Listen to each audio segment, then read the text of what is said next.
실천을 통한 진리의 체험. 지난 시간에는 부처님이 깨달아 우리에게 보여준 세계는 중생들의 생사의 세계인 삼계와 상계의 실상이 연기하는 법계임을 깨달아 성취하게 되는 생사가 없는 열반의 세계라는 것을 이야기했습니다. 그리고 이와 같은 세계관은 다른 종교나 사상에서 주장하는 세계관을 뛰어넘는 것이며 현대인들이 신뢰하고 있는 과학적 세계관의 한계와 문제점을 극복하고 있다는 것을 말씀드렸습니다. 오늘은 부처님께서 이러한 세계를 깨닫게 된 인식론적인 방법에 대하여 살펴보기로 하겠습니다. 욕계, 색계, 무색계라는 3계는 불교 특유의 세계관입니다. 저는 예, 취, 유의 의미를 살펴보면서 3계는 중생들이 욕에, 색에, 무색이라고 하는 탐해를 가지고 오온을 취하여 욕, 유, 색, 유, 무색유를 조작함으로써 벌어진 중생의 세계라는 것을 말씀드린 바 있습니다. 그리고 무명이 사라지면 이러한 중생의 세계도 사라져 생사가 없는 열반의 세계가 나타난다는 것도 말씀드렸습니다. 그러니까 12연기의 유전문은 3계의 실상을 이야기한 것이고 한멸문은 열반의 세계를 보여주는 것이라고 할 수 있습니다. 오늘부터는 12연기의 유전문과 한면문은 어떤 수행을 통해 깨닫게 된 것인지를 살펴보고자 하는 것입니다. 이미 12연기의 유전문은 무명이 있을 때 노사가 나타난다는 12지 연기를 의미하고 환면문은 팔정도라는 것을 살펴본 바 있습니다. 그리고 12연기는 단상 1, 2, 유무, 중도와 같은 이론적 중도의 내용이고 팔정도는 고락 중도라고 하는 실천적 중도의 내용이라는 점도 중도서를 살펴보면서 밝힌 바 있습니다. 따라서 부처님이 깨달은 것은 한마디로 중도라고 할 수 있습니다. 부처님은 중도의 입장에서 12연기라는 중생의 삶을 통해 상계라고 하는 생사의 세계가 나타나고 있음을 깨달았고 팔정도라고 하는 중도의 실천을 통해 생사가 사라진 열반을 중득하였던 것입니다.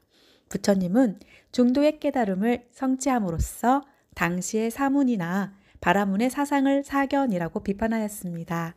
그리고 자신은 팔정도라는 정도를 실천하여 정각을 성취했으며 자신이 깨달은 연기법은 정견이라고 주장하였습니다. 부처님은 어떤 기준을 가지고 다른 사상을 사견이라고 비판하고 자신의 깨달음을 정견이라고 주장할 수 있었을까요? 무조건 부처님의 말씀이니까 진리이다라고 주장하기 이전에 부처님이 어떤 것을 진리라고 생각했는지를 먼저 살펴보고 우리도 그러한 것을 진리라고 인정할 수 있을 것인지 알아보도록 합니다. 부처님은 우선 진리란 누구에게나 동일하게 인식될 수 있어야 한다고 생각했습니다. 이러한 부처님의 생각은 전견과 사견이라는 말 속에 나타나 있습니다. 부처님이 정견, 정도, 정각이라고 하신 말 가운데 정은 언어가 SAMMA입니다. 그리고 사견이라고 할 때는 사는 MICCHA를 한역한 것입니다. 정의 원어 SAMMA는 일치하는 통일된 결합된의 의미입니다. 그리고 사의 원어 MICCHA는 상반된 전도된의 뜻입니다.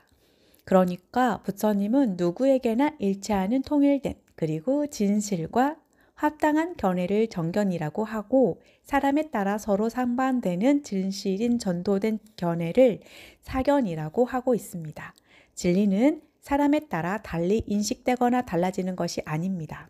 부처님은 팔정도와 12연기설이 바로 그와 같은 진리라고 말씀하십니다. 그렇다면 부처님은 어떤 기준에서 팔정도의 연기설이 누구에게나 인치하는 인식을 가져다주는 진실과 부합되는 진리라고 주장했던 것일까요?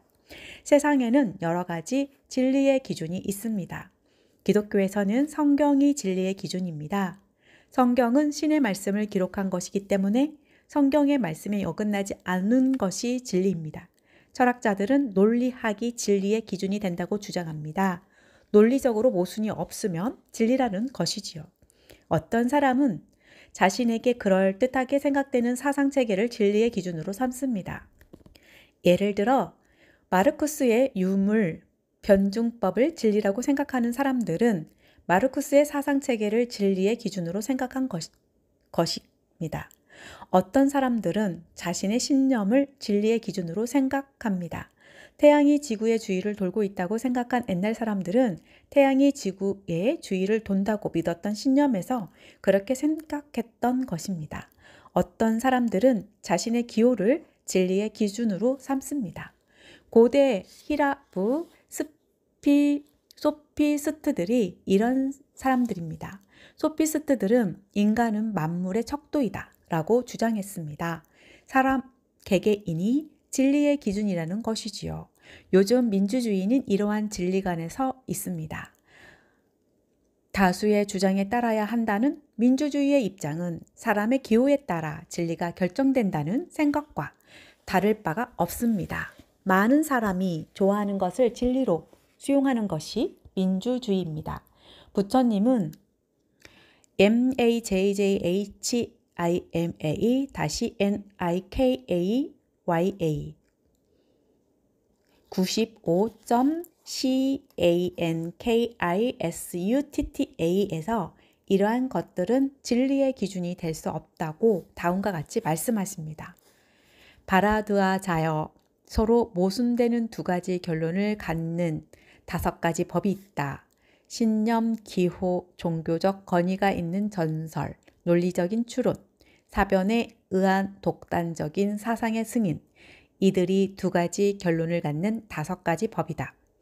바라드와 자여, 어떤 지식이 전적으로 믿음이 간다고 해도, 자신의 마음에 든다고 해도, 전설과 일치한다고 해도, 논리적으로 잘 추론된 것이라 해도, 자신이 인정하는 사상과 일치한다고 해도 그것은 진실이 아닐 수 있고 공허한 것일 수 있으며 거짓일 수도 있다. 한편 전혀 믿어지지 않고 마음에 들지 않고 전설과 일치하지 않고 논리적으로 추론되지 않는다 해도 자신이 승인한 사상과 다르다 해도 그것이 사실일 수도 있고 진리일 수도 있다. 부처님은 이렇게 우리가 일반적으로 생각하고 있는 진리의 기준은 서로 상반된 견해를 야기시키기 때문에 어느 것도 진정한 기준이 될 수 없다고 말씀하십니다. 그렇습니다. 진리는 신념이나 기호와 같은 주관적인 것으로 판단될 수 없습니다. 오랜 시간 동안 진리로 알려져 왔다고 해서 그것이 진리일 수도 없습니다. 그래서 철학자들은 객관적이고 보편타당한 진리를 찾기 위해서 논리학을 이용했습니다. 논리학은 인간 사유의 법칙입니다. 우리는 논리적인 사유를 통해서 누구나 인정할 수 있는 새로운 지식을 얻을 수 있습니다. 예로부터 논리학은 진리 인식의 수단으로 여겨져 왔습니다. 많은 철학자들이 논리학을 이용하여 진리를 구했지만 진리는 여전히 밝혀지지 않고 있습니다. 독일의 철학자 칸트는 과연 논리학이 모든 진리를 밝혀낼 수 있는지를 살펴보았습니다. 그 결과 논리학은 우리가 경험할 수 없는 것에 대해서는 모순된 2가지 결론을 이끌어낸다는 것을 발견했습니다. 그렇다면 부처님은 어떤 것을 진리의 기준으로 생각했을까요? 이에 소개한 경에서 부처님은 다음과 같이 말씀하십니다. 그는 법을 듣고 그것을 기억한 후에 그 의미를 깊이 생각해보고 그 법을 수용할 것이다. 법을 수용하면 의욕이 생기고 의욕이 생기면 노력할 것이고 열심히 헤아려 보고 정진할 것이다. 그리하여 스스로의 몸으로 확고하고 바른 최고의 진리를 직접 체험할 것이다. 그리고 지혜로 그것을 통찰하여 보게 될 것이다. 바라드와자여, 이렇게 할 때 진리의 인식이 있고 이렇게 할 때 그는 진리를 이해한다. 그러나 우리는 이 정도의 진리의 인식을 진리의 성취라고 부르지는 않는다. 바라드와자여, 그 법을 끊임없이 수행하고 실천할 때 진리의 성취가 있다. 부처님은 이 경에서 진리는 실천을 통해 체험되고 그 체험을 지혜로 통찰할 때 인식된다고 하고 있습니다. 그리고 끊임없는 수행의 실천을 통해서 성취된다고 설하고 있습니다. 이와 같은 부처님의 말씀을 잘 생각해 봅시다. 우리는 진리를 인식하려고 합니다. 즉, 진리를 인식의 대상으로 생각하고 있는 것입니다. 진리에 대한 이와 같은 태도는 이 세계를 존재의 세계로 생각하고 있기 때문입니다. 고대 히랍의 철학자 아리스토텔레스는 진리에 대하여 있는 것을 있다고 말하고 없는 것을 없다고 말하는 것이 진리이다라고 이야기했습니다. 그러니까 예부에 책이 있을 때 책이 있다고 이야기하면 진리이고 책이 없을 때 없다고 이야기하면 그것이 진리라는 의미입니다. 이는 매우 당연하고 쉬운 이야기이지만 이러한 진리가는 매우 큰 문제를 내포하고 있습니다. 우리가 애부에 어떤 사물이 존재한다는 것을 알기 위해서는 눈으로 보아야 합니다.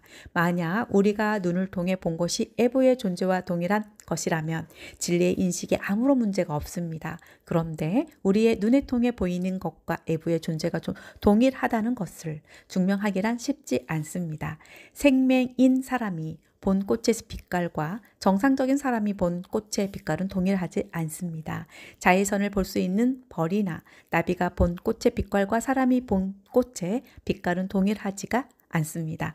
이와 같이 보는 사람이나 동물에 따라서 꽃의 빛깔이 다르게 보인다면 우리는 눈으로 본 꽃이 애부의 꽃과 동일하다고 할 수 없을 것입니다.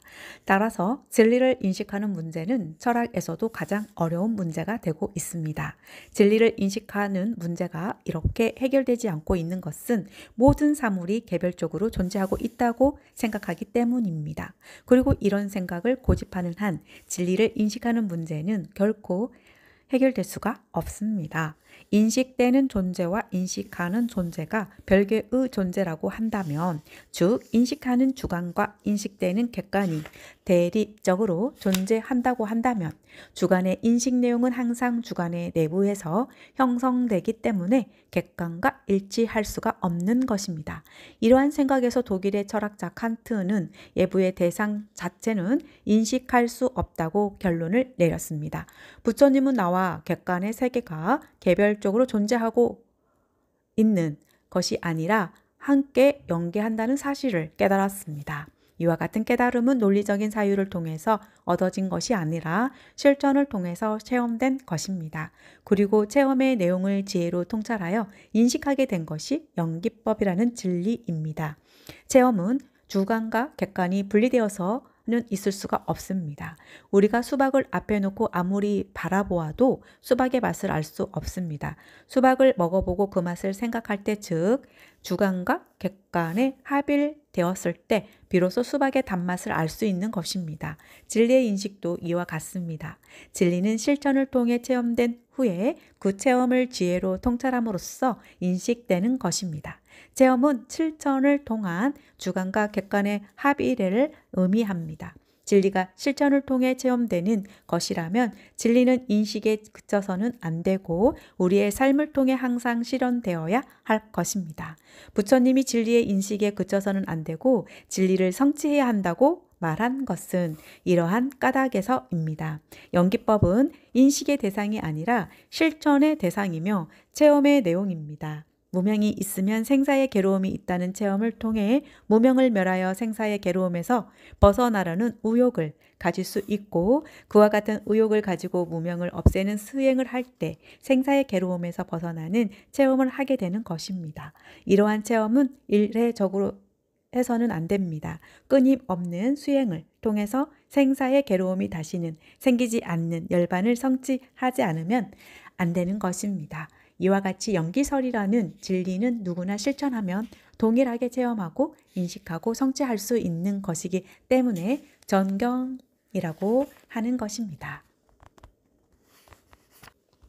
고행주의도 쾌락주의도 아닌 팔정도의 발견. 지난 시간에는 부처님께서 진리의 기준으로 삼는 것은 실천을 통한 체험이라는 것을 말씀드렸습니다. 오늘은 진리를 체험하기 위한 구체적인 실천이 어떤 것이었는지 이야기해 보기로 하겠습니다. 중도설을 살펴보면서 말씀드린 바와 같이 중도에는 고락중도와 유무중도가 있습니다.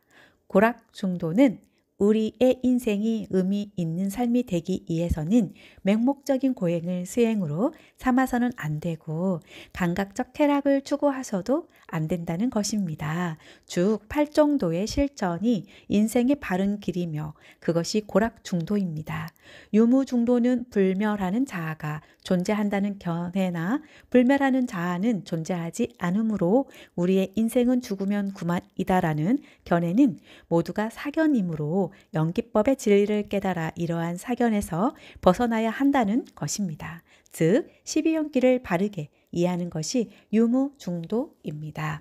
오늘은 이러한 중도 가운데 고락중도에 대해서 부처님은 어떻게 깨달았는지 살펴보기로 하겠습니다. 부처님은 팔중도를 깨닫게 된 과정을 SAMYUTTA-NIKAYA 12.65와 잡아함 287경에서 다음과 같이 이야기하고 있습니다. 나는 정각을 얻기 전에 선정에 들어 깊이 사유하면서 이렇게 생각했다. 어떤 법이 있기 때문에 노사가 있는 것일까? 생이 있기 때문에 노사가 있다. 이와 같이 유, 치, 외, 촉, 유깁처, 명색이 있다.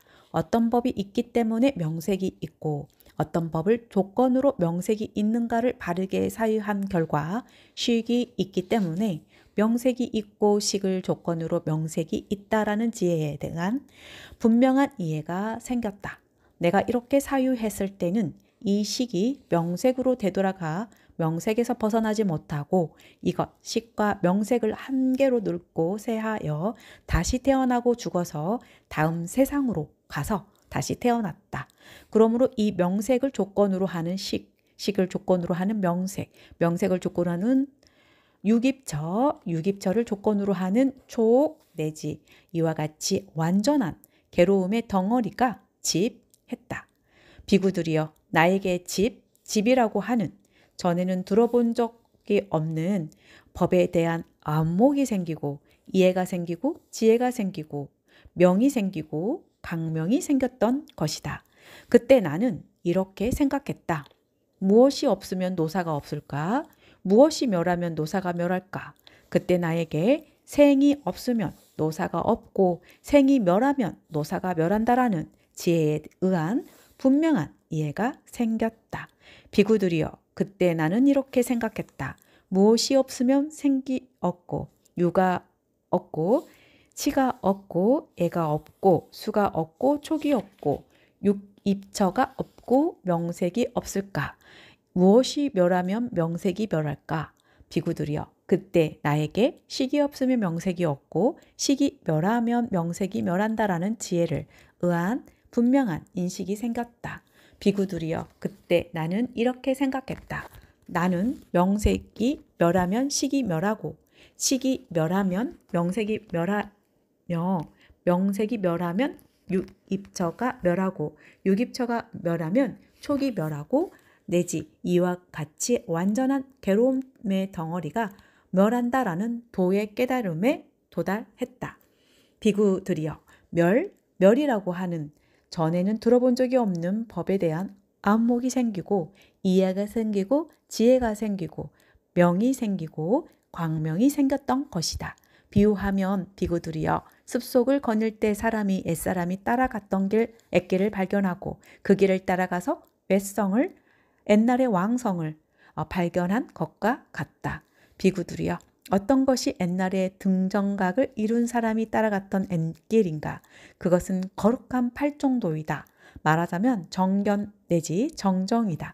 나도 그 길을 따라갔다. 그 길을 따라가서 노사를 중지했고 노사의 집을 증지했고 노사의 멸을 중지했고 노사의 멸로 가는 길을 중지했다. 나는 그 길을 따라갔다. 그 길을 따라가서 행을 중지했고 행의 집을 중지했고 행의 멸을 중지했고 행의 멸로 가는 것을 중지했다. 그것을 나는 비구니 우바세, 우바이에게 신통이라고 말한다. 이 경은 부처님이 몸소 진리를 깨달았던 가정을 상세하게 보여주는 매우 중요한 경전이므로 거의 전문을 번역했습니다. 그런데 한역 자화경의 내용과 달리 팔리어로 된 쌍유타 니카야의 내용이 약간 다릅니다. 니카야의 내용이 훨씬 명쾌하기 때문에 여기에서는 니카야를 번역했습니다. 이 경을 살펴보면 부처님은 12연기의 사유를 선정 속에서 행했다고 하고 있습니다. 이것은 12연기의 사유가 언어에 의한 논리적인 사유가 아니라는 것을 보여줍니다. 12연기를 사유한 선정이 구체적으로 무엇인지 이 경에서는 밝히고 있지 않지만 그것은 사성각, 사무색정, 그리고 멸진정으로 이루어진 구차재정입니다. 구차재정이 12연기를 사유한 선정이라는 것은 다음에 살펴보기로 하고 우선은 12연기가 실천적인 수행을 통해 체험되고 인식된 진리이며 논리적인 사유를 통해 이루어진 이론이 아니라는 것만 알아두도록 합시다. 이 경에서 부처님은 정각을 얻기 전에 노사의 원인을 찾아가다가 식에서 더 이상 사유를 진행할 수 없었다고 이야기하고 있습니다. 명색의 조건이 식이라는 것을 알고서 식의 조건을 사유에 보니 식의 조건은 다시 명색에 되더라는 것입니다. 이와 같은 부처님의 말씀은 부처님이 진리를 깨닫는 과정을 이해하는데 매우 중요한 단서가 됩니다. 우리는 일반적으로 부처님께서 정각을 이루기 위해 행한 12연기의 역관이 노사에서 무명까지 아무 거침이 없이 이루어진 것으로 알고 있습니다. 그러나 사실은 그렇지 않았습니다. 부처님의 사유는 식에 이르러 일단 중단되었습니다. 그리고 여기에서 매우 중요한 깨달음을 얻었습니다. 우리의 생사윤회는 식과 명색이 서로 조건이 되어 연기하고 있는 데서 비롯된 것이라는 사실이었습니다. 우리가 늙고 쇠하여 다시 태어나고 죽어서 다음 세상으로 가서 다시 태어나는 것은 식이 명색에서 벗어나지 못하고 있는, 그러니까 명색을 조건으로 삼고 있는 식을 다시 조건으로 하여 명색이 나타나고 이 명색을 조건으로 하여 유깁처가 나타나며 유깁처를 조건으로 하여 촉이 나타나 괴로움의 덩어리가 모이기 때문입니다. 우리는 이미 식과 명색의 의존관계는 식의 중장을 의미함을 살펴본 바 있습니다.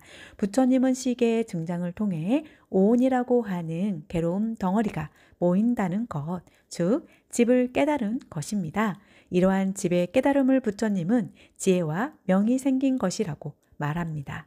다시 말해서 식의 중장을 통해 오온이 집기한다는 것, 즉 집을 모르는 것이 무명이고 이것을 아는 것이 지혜이며 명인 것입니다. 이와 같은 깨달음을 토대로 부처님은 12연기의 한멸문을 역관으로 사유하게 됩니다. 그 결과 식이 멸하면 명색이 멸하고 명색이 멸하면 식이 멸한다는 사실을 깨닫게 됩니다. 한멸문의 역관도 역시 식에서 끝이 납니다. 그렇다면 무명과 행은 왜 부처님의 사유 속에 나타나지 않는 것일까요?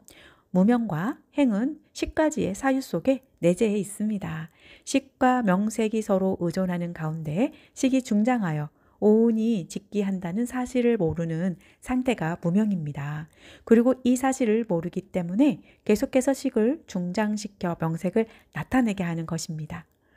부처님은 집을 깨닫는 순간 무명과 행을 자각한 것입니다.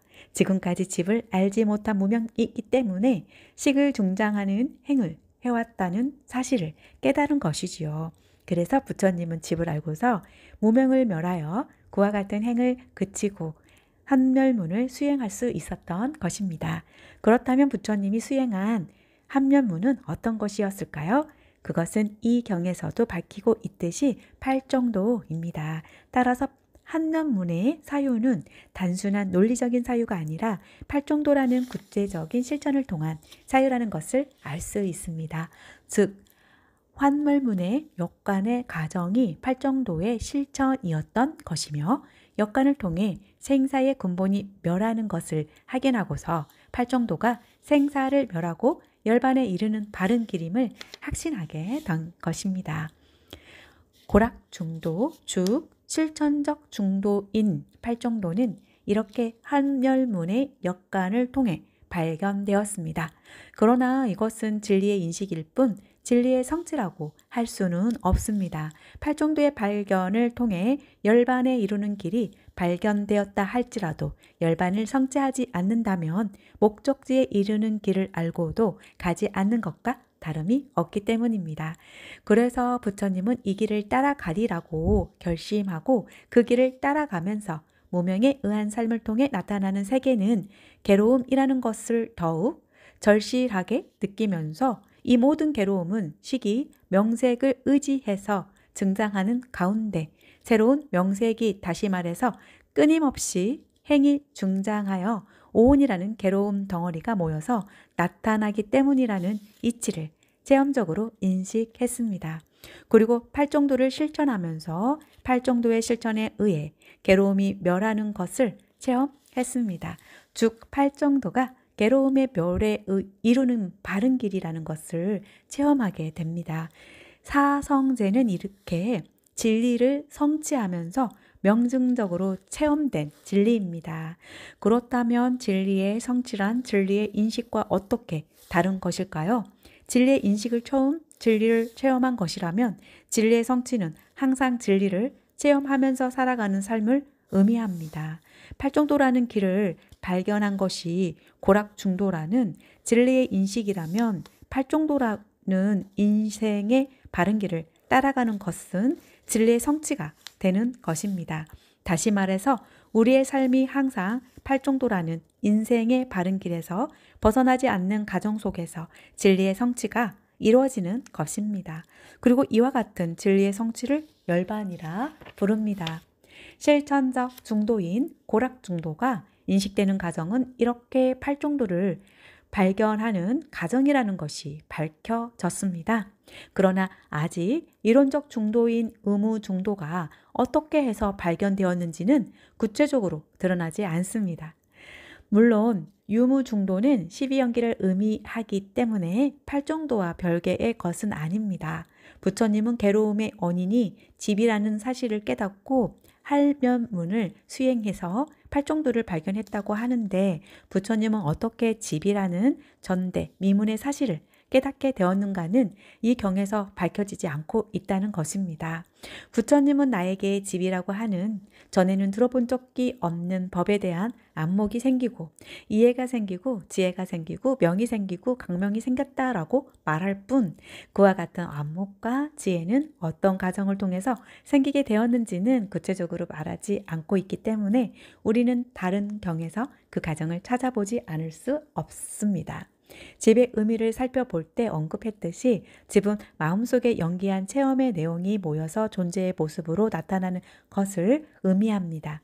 따라서 집에 대한 완목과 지혜가 생겼다는 것은 존재의 실상이 공하다는 것을 알았다는 사실을 의미합니다. 바꾸어 말하면 유무중도를 깨달았다는 이야기가 되는 것입니다. 부처님이 유무중도를 깨닫기까지에는 분명히 그 과정이 있을 것입니다. 부처님은 12연기의 사유를 선정 속에서 행했다고 말씀하셨습니다. 따라서 유무중도를 발견한 과정은 부처님이 행한 선정이라고 할 수 있을 것입니다. 다음 시간에는 이 문제에 대하여 살펴보기로 하겠습니다. 지난 시간에는 실천적 중도인 팔정도가 발견되는 과정을 살펴보았습니다. 오늘은 유무중도, 즉 12연기라고 하는 이론적 중도는 어떤 과정을 통해서 발견되는지를 살펴보도록 하겠습니다. 유무중도란 세간의 집과 멸을 여실하게 알아서 자와와 세계가 존재한다는 견해나 존재하지 않는다는 견해를 모두 버리는 것을 의미합니다. 유무중도를 살펴보면서 소개했던 잡아함 301경 다시 한번 검토해 봅시다. 세간은 유와 무가 이렇게 두 가지의 우존 하나니 유나 무는 보이거나 들리거나 생각한 것을 취한 것이다. 보이거나 들리거나 생각한 것을 취하기 때문에 유에 의지하기도 하고 무에 의지하기도 한다. 만약 이 취함이 없다면 마음이 경계에 묶여 경계를 취하지도 않고 경계에 머물지도 않고 자아를 제멋대로 꾸며내지도 않고 괴로움이 생기면 생기는 것에 대하여 멸하면 멸하는 것에 대하여 의욕이 없이 다른 사람을 의지하지 않고도 능히 알 수가 있나니라. 이것을 정견이라고 하며 이것을 이름하여 열애가 시설한 정견이라고 하나니라. 왜 그러는가? 세간의 집 모여 일어나는 것을 여실하고 바르게 보아 안다면 세간이 없다고 하는 사람은 없을 것이고 세간의 멸을 여실하고 바르게 보아 안다면 세간이 있다고 하는 사람은 없을 것이기 때문이니라. 그래서 열애는 이변을 떠나 중도에서 설하나니 소위 이것이 있는 곳에 저것이 있고 이것이 일어날 때 저것이 일어나는 것이니라. 다시 말하면 무명을 조건으로 하는 행 내지 큰 괴로움의 덩어리가 생기며 무명이 멸하면 행이 멸하여 내지 큰 괴로움의 덩어리가 멸하는 것이니라. 불교는 무아설이기 때문에 본래는 생사윤회를 인정하지 않는다고 생각하는 사람들이 있습니다. 이런 사람들은 세간의 집을 알지 못하여 무견에 떨어진 사람들입니다. 한편 불교는 윤회를 인정하기 때문에 부처님께서 말한 무아는 나에 대한 집착을 끊게 하기 위해서 하신 말씀일 뿐 윤회하고 해탈하는 나의 존재는 분명히 있다고 믿고 있는 사람도 있을 것입니다. 이런 사람들은 세간의 멸을 알지 못하여 유견에 떨어진 사람입니다. 이 경에서 이야기하고 있는 세간의 집은 12연기의 유전문을 의미하고 세간의 멸은 한멸문을 의미합니다. 생사윤회하는 중생들의 세계가 성립하는 과정을 보여주는 것이 12연계의 유전문이고 그 원인이 집이라는 것을 알아 이를 멸하는 것이 환멸문 즉 팔정도인 것입니다.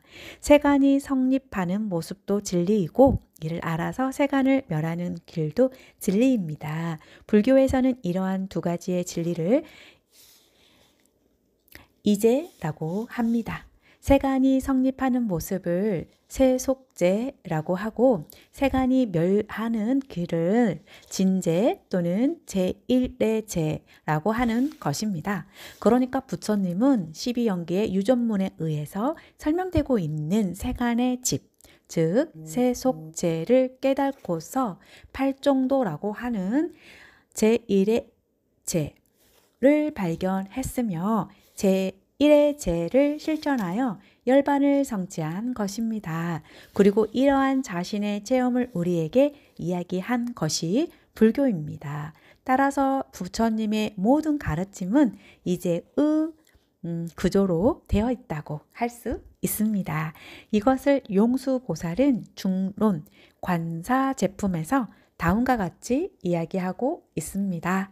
모든 부처님은 이제에 의지하여 중생들을 위해 법을 설하셨다. 첫째는 세속제이고 둘째는 제1의제이다. 이제를 분별하여 알지 못하는 사람은 심오한 불법의 진실된 의미를 알 수 없다. 속제에 의지하지 않으면 제1의제를 얻을 수 없고 제1의제를 얻지 못하면 열반을 얻을 수 없다. 이와 같이 팔정도라고 하는 제1의제는 세속제, 즉 세간의 집을 먼저 알아야 얻을 수 있는 진리입니다. 따라서 발견된 순서에서 본다면 12연기를 의미하는 유무중도가 팔정도를 의미하는 고락중도보다 먼저인 것입니다. 중하함 분별 6개경과 MAJJHIMA 다시 NIKAYA 콤마 DHATU BHANGASUTTA 에서 부처님께서는 푸쿠사티라고 하는 제자에게 유무중도를 자각하는 과정에 대해 다음과 같이 이야기하고 있습니다. 만약 비구가 세 가지 느낌, 괴로운 느낌과 즐거운 느낌과 무관심에 물들지 않고 해탈하면 청정하고 순수하며 부드럽고 적당하며 밝은 무관심이 남는다. 그때 그는 이렇게 이해하게 된다.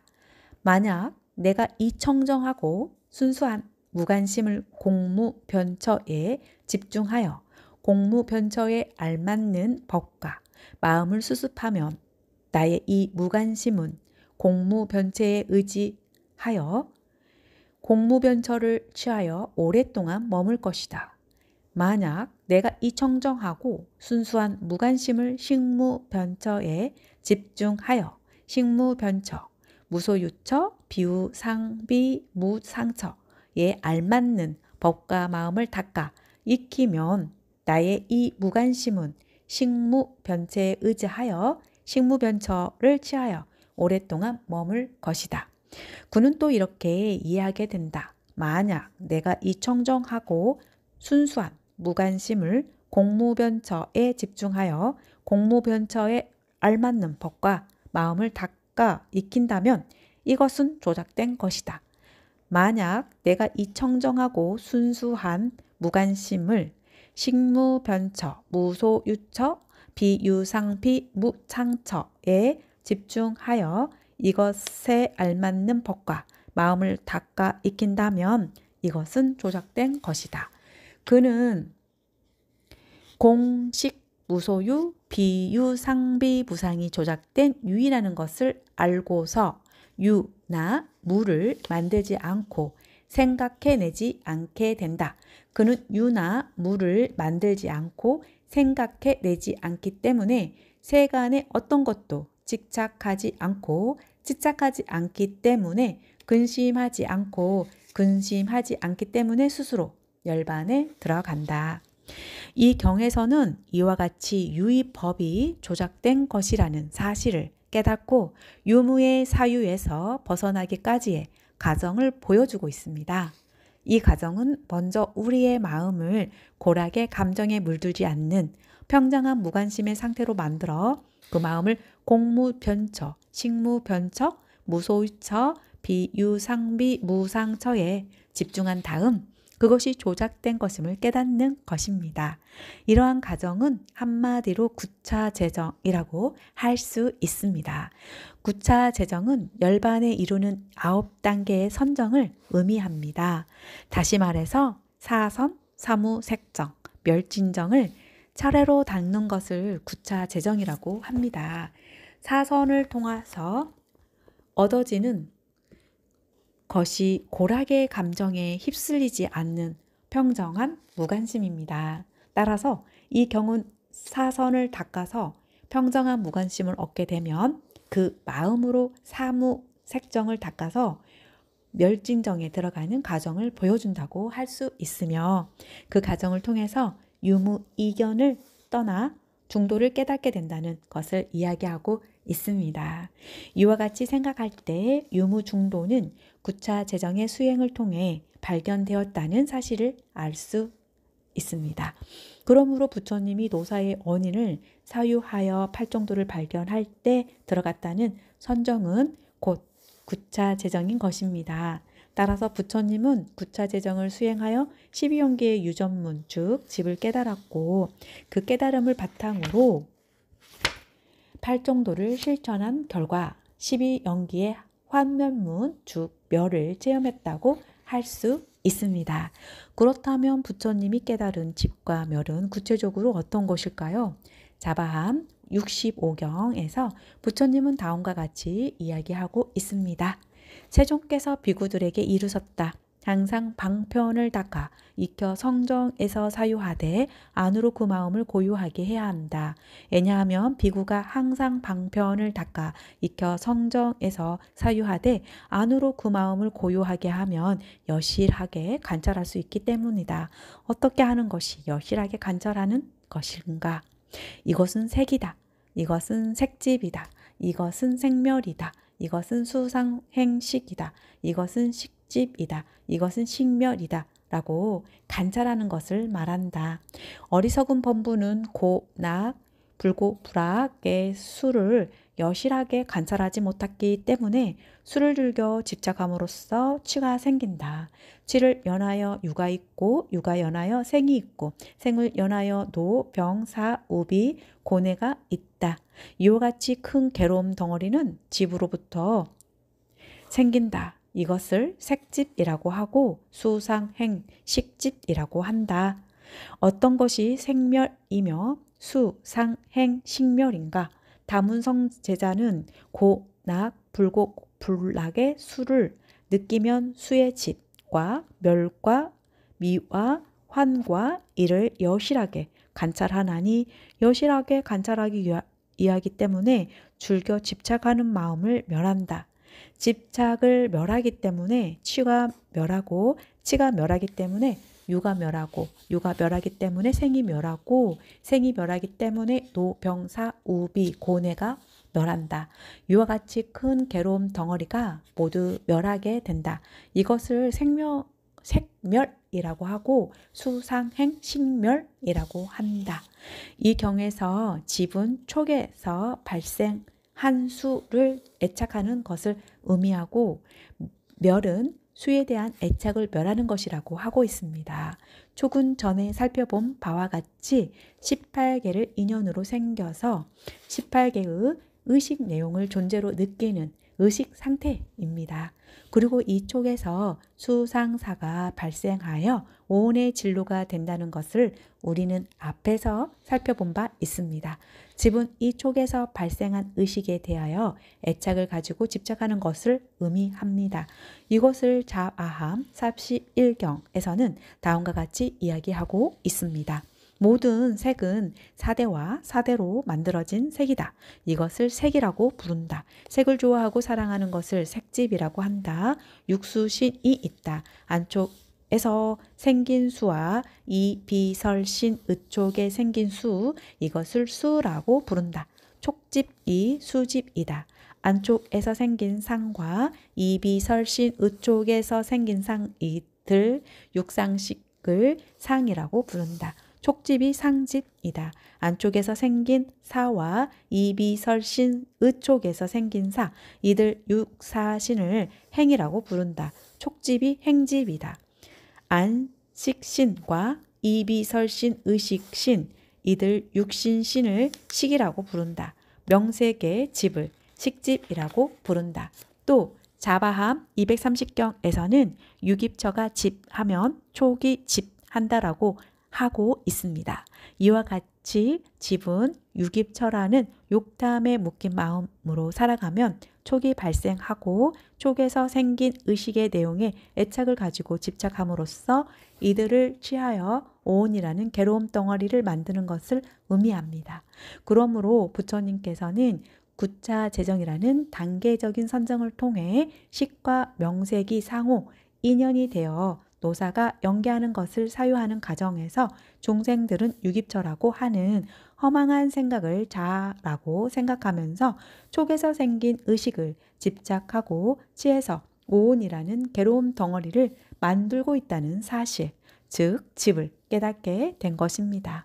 이렇게 우리가 존재라고 생각하고 있던 오온이 유깁처에서 비롯된 망상, 덩어리라는 사실을 깨닫고 부처님은 존재에서 비롯된 유무 이견을 떠나 중도에 설 수 있었던 것입니다. 다음 시간부터는 중도를 발견하는 과정인 구차 재정에 대하여 살펴보기로 하겠습니다.